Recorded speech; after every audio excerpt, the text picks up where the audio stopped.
இன்னைக்கு என்ன வீடியோ? இன்னைக்கு நமக்கு ஒரு சின்ன வாழைத்தண்டு கிடைச்சி பார்த்துடுங்க.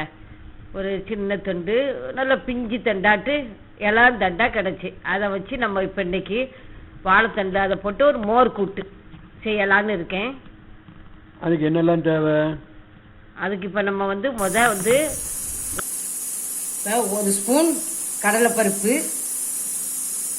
ஒரு அரை ஸ்பூன் ஜீரகம், ஒரு 4 வரமிளகாய் போட்டு ஒரு 10 நிமிஷம் ஊற வச்சு வச்சிருக்கேன்.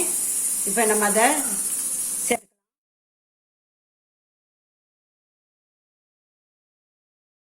அது கூட 2 டேபிள் ஸ்பூன் தேங்காய் அதே நம்ம சேர்த்து அரைச்சிக்கலாம்.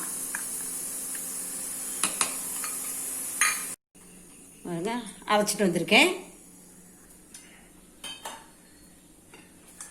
இப்போ வாழைத்தண்டை நான் வேக வச்சு வச்சிருக்கேன்.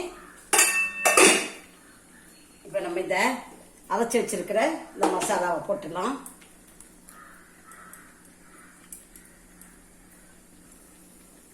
தண்ணி தேவையான அளவு தண்ணி விடுங்க. கொஞ்சம் மஞ்சள் பொடி, உப்பு,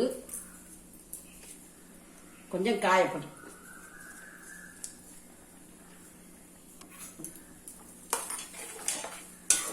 இந்த பச்சை வாசனை போத வரைக்கும் நம்ம கொதிக்க வச்சுக்கலாம்.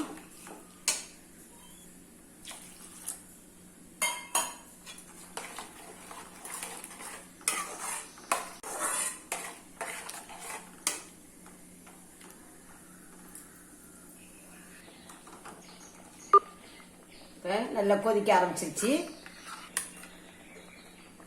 இப்போ தயிர் விடுறேன். ஒரு 2 குடிக்கரண்டி தயிர் விட்டுருக்கேன். விட்டு தயிர் விட்ட பிறகு ரொம்ப நம்ம கொதிக்க வைக்க வேண்டாம்.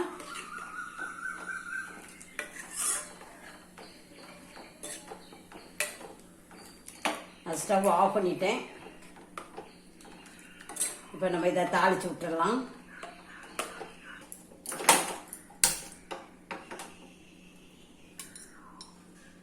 எண்ணெய் விடுறேன்.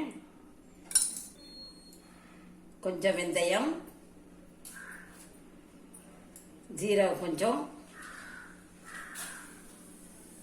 கடுகு,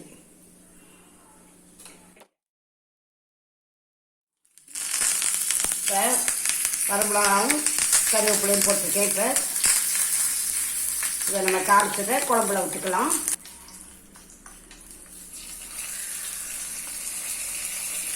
இதுக்கு வாழைத்தண்டு மோர் கூட்டு ரெடி ஆயிடுச்சு. இது கொஞ்சம் உங்களுக்கு பிடிச்ச தயிராக விட்டீங்கன்னா நல்லா இருக்கும். இதுக்கு எதெல்லாம் சைட் டிஷ்ஷாக வச்சு சாப்பிடலாம்? இதுக்கு உங்களுக்கு ஏதாவது வறுவல், உருளைக்கிழங்கு வறுவல், கத்திரிக்காய் வறுவல், இல்லாட்டினா நமக்கு ஒரு வத்தல், அப்பளம் இதெல்லாம் வச்சு சாப்பிடலாம். நல்லா இருக்கும்.